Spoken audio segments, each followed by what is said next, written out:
Hello everybody and welcome back to another video! So in today's video, it is going to be a part 2 to my previous voice story, which if you have not seen, be sure to go and watch that. Link will be in the description down below, so literally you cannot watch this video until you watch that part, so pause this video and go watch that first if you have not.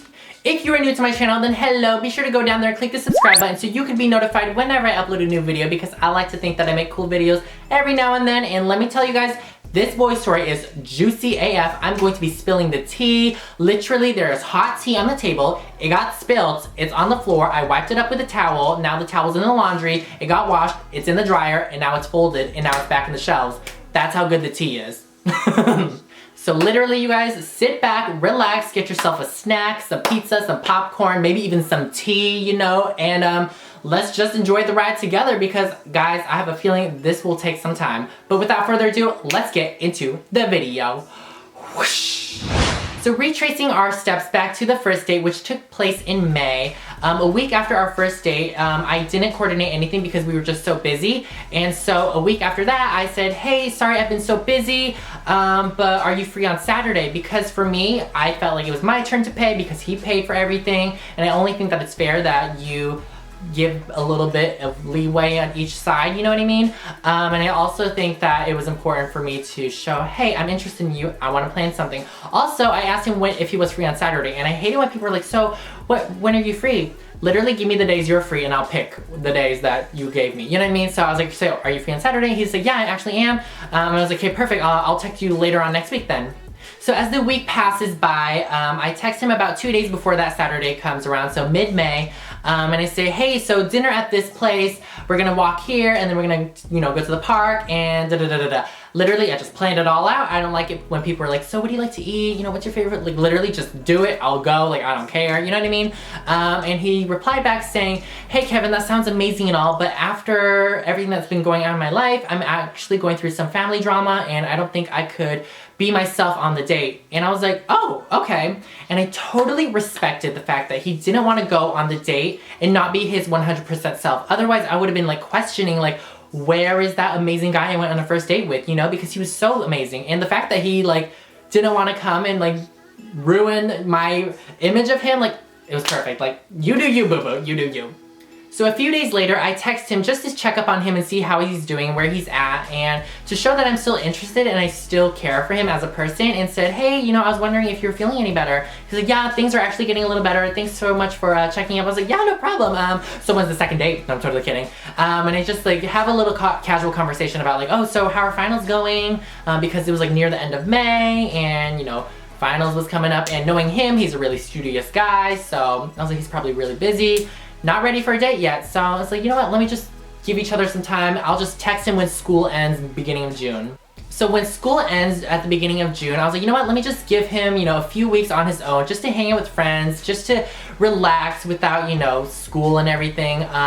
And so Finding Dory is coming up, and I read on his Tinder bio that he was looking for someone to watch Finding Dory with, and I was like, oh wait, this is so cute, like I'll just ask him to watch Finding Dory with me for our second date. And mind you, it's been a month since our first date, so that's a while, because when you think of a second date, you think like, oh, a week later, but no, it's been a month, and I totally understand why. Like, he's going through things and school and everything, you know, I have my life too. And like I said, I really like independence, so the fact that I have to chase after him, like, I was kind of feeling it. So a week before Finding Dory comes out, mid-June, I text him saying, hey, I was wondering if you were free on Friday. And he was like, no, I'm actually flying out to California to visit my dad for Father's Day. I won't be back till the next weekend, so maybe then. I was like, oh, okay, well, you have fun in California. I was gonna invite you to watch Finding Dory, but okay. Well, when you come back and you're available, then you text me, okay? I've already texted you 3 times now, so you text me when you're free, okay? And then we'll decide later, okay? So the ball is in your court, okay?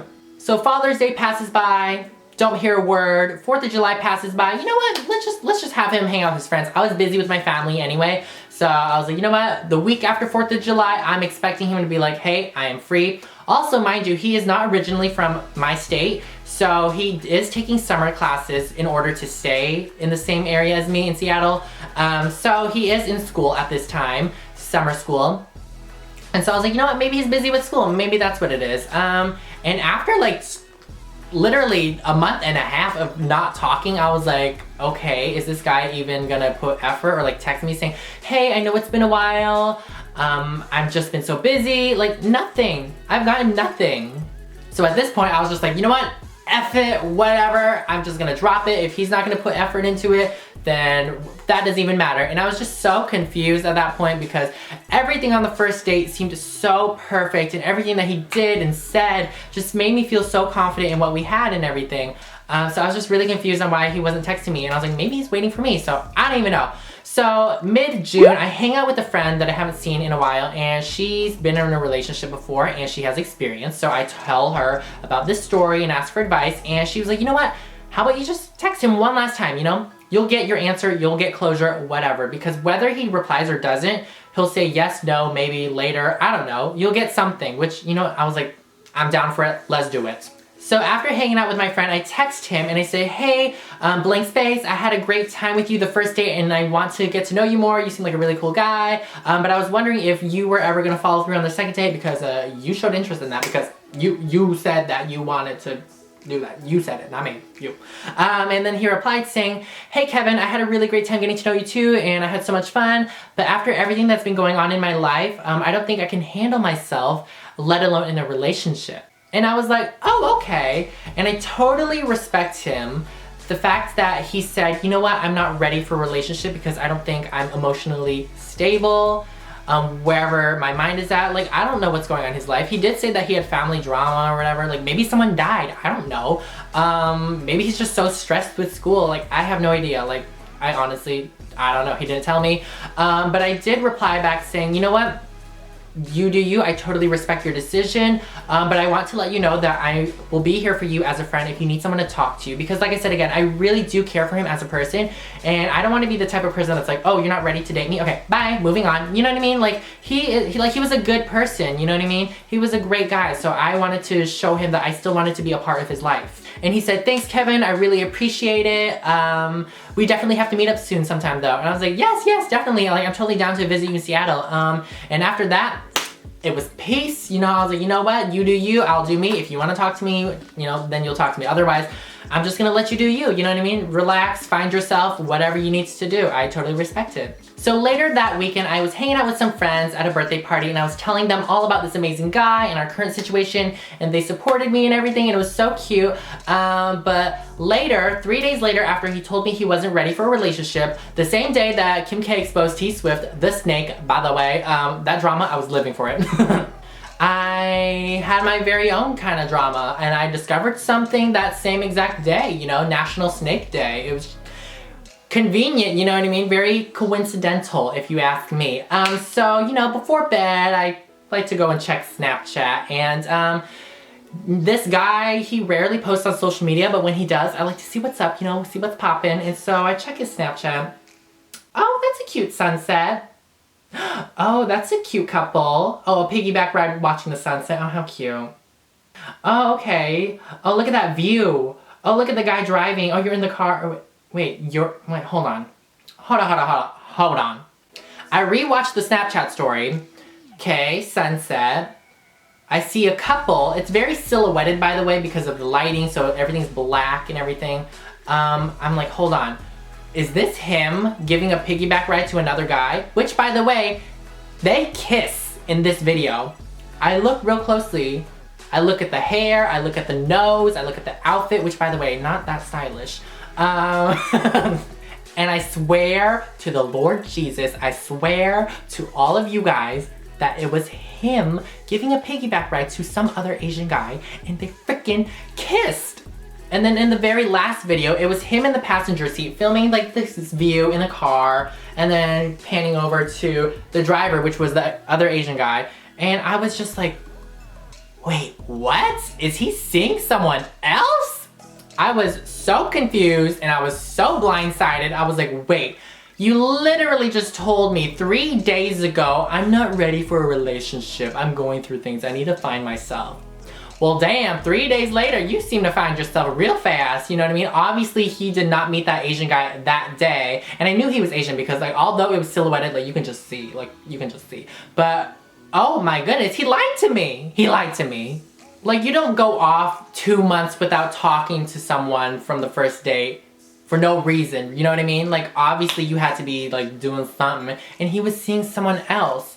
And I was just so blindsided and so confused about everything, because on the first date he said, oh, I really want to see you again. I want to go on a second date with you. You're so amazing. He kissed me, which, by the way, can I have my first kiss refund back, by the way? Like, is that a thing? I want my first kiss back. Like, I want it back. He kept dragging this on, saying, oh, I'm busy, I'm going through family stuff. Like, is he even going through anything right now? Like, I don't even know what to believe at this point, you know what I mean? Like, is he even going through family drama? Like, why didn't he tell me, like, oh, I'm not interested, or oh, I'm actually seeing someone else? Like, I would rather much know the truth than be lied to. Like, girl, I can handle it.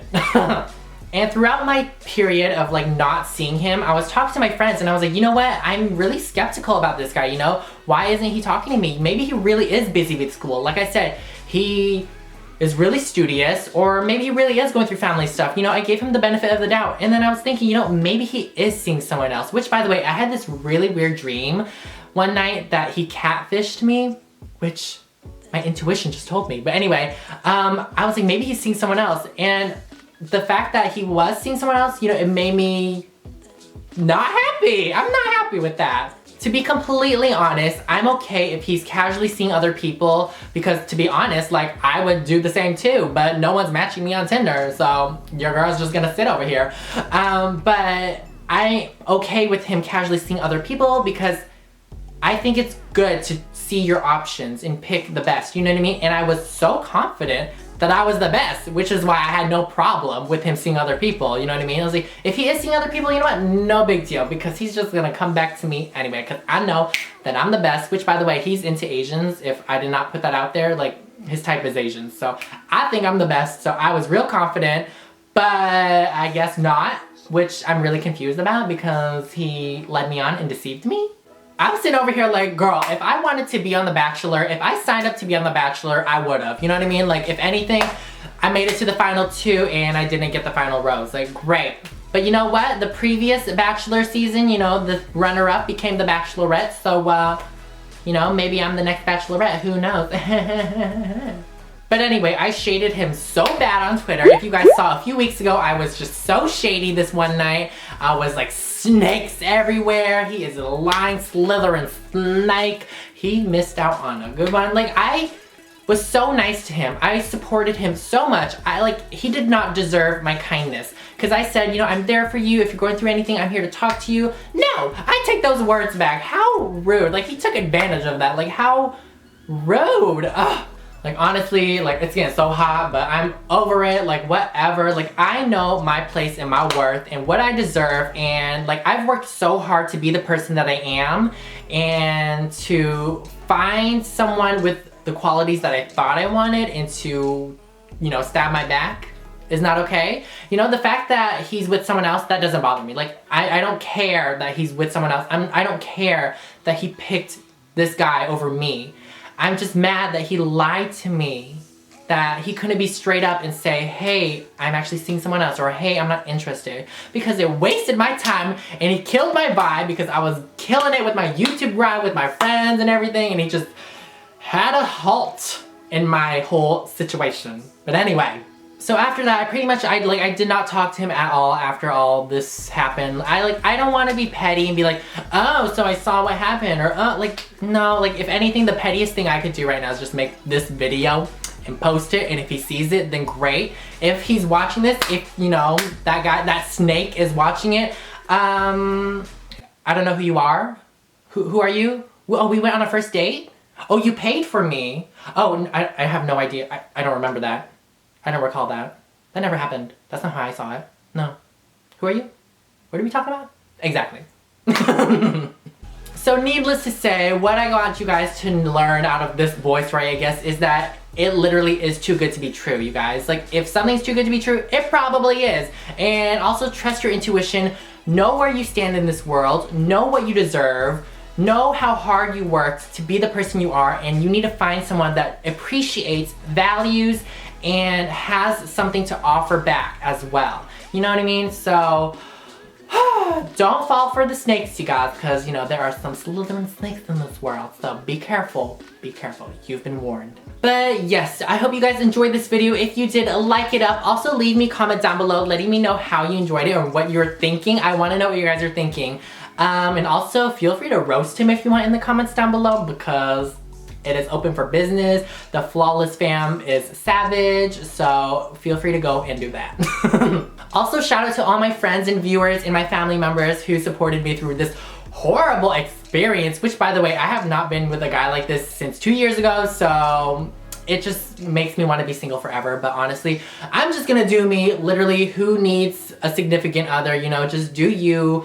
Be confident, love yourself, hang out with friends, you know, have fun. You're still young, like I really still am young. So anyway, I love you guys so much. And remember, everyone, to be flawless is to be yourself. And I will see you in the next video. Bye!